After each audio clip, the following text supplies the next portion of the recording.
All right. We are back. Resource rundown. Okay, so I wanted to get into eBay alternatives because I know some individuals, you've been out of the game for a while. What is going on as far as other places to sell other than eBay? If you did check out the video on this channel, you'll see that my son talks about his experience with eBay, which was quite positive. And now we're going to get into the alternatives to eBay. What I found was Craigslist. There's no fees, of course, and people are still selling merch there. But what they're doing nowadays is they're meeting over at the police station or somewhere near a police station. And they're just not trusting, of course, people coming to the house to pick up some items, okay? They're also meeting in parking lots, store parking lots, to exchange. Bonanza has been around for a while. Some of these websites, I will tell you, are a bit dated. Bonanza, they still have the fixed price, and you can still send listings via Google and Bing. It sends listings to Google and Bing. So when you put your listing of whatever you're selling on Bonanza, it's going to hit the search engines. eBid's been around, but eBid is charging a fee when you use their platform. So, $100 and some odd dollars, but you have lifetime access and you're able to post as much as you want and all that good stuff. But that is at the time of this recording now. Things change, but they have a similar style like eBay. And I remember eBid, they were both just moving and grooving back in the day. And of course, eBay still is doing pretty well. eBid, though, it was disappointing. It kind of reminded me of when you go back to a small town that you haven't seen in a long time and it hasn't developed much. So, but they do have lower listing and commission fees. Now, at the time of this recording, this is the way eBid looks to me. Hey, these websites, they eventually get enough money to update their website and then things look a lot better.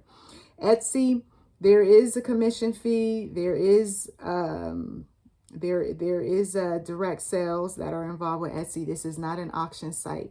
The thing about Etsy too, that I noticed is that they've got their share of ways that they're looking at who's setting up an account, and it seems as if they're being a bit more strict.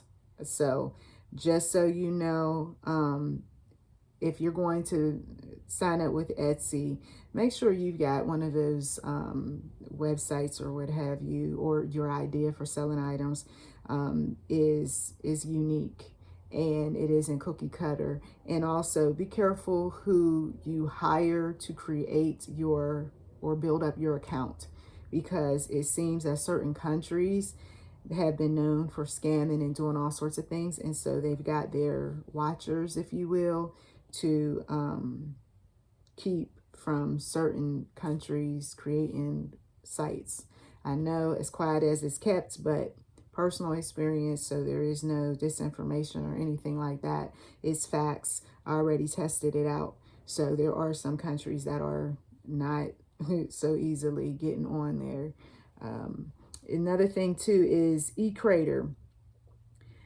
I noticed they're still free, but they got less users. And I mean, once again, these were, eCrater, eBid, Bonanza, eBay. These were the back in the day, and they're still around, but, Ruby Lane, sliding and initial, they have this sliding and initial setup fee, okay? So you need to look into that. These fees will, as so many people have learned over the years, will eat up your profits. So you've got to make a decision who you want to go with and who charges less fees and all that. And are you really going to get the traffic? Because there's no sense in paying for listings and all of that if I'm not getting traffic to my site. And of course, they're going to put it on you in terms of you're going to have to drive traffic. But I'm noticing a lot of the sellers are actually buying advertising. They're sending traffic over to these websites that they do not own, but they do want to make some money really fast on the website. So I guess I'll pay for advertising to get some people over to my page. But see, sometimes what happens is people will come to your shop, but then go off and buy from somebody else's shop. And meanwhile, you were the one who paid for the advertising. Facebook Marketplace, I will tell you that another one of my sons, who hopefully in the future I'll get him on here, he can talk about his experience with Facebook Marketplace.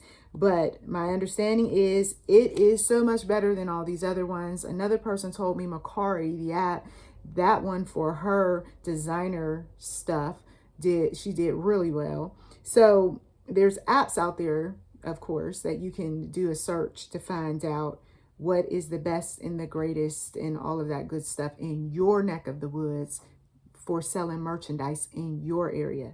But Facebook Marketplace, this particular son did really well. He was able to sell all of his stuff locally. He didn't have any type of fees, and he didn't have to ship anything, and he didn't have any returns. So very good. Very, very good. Okay.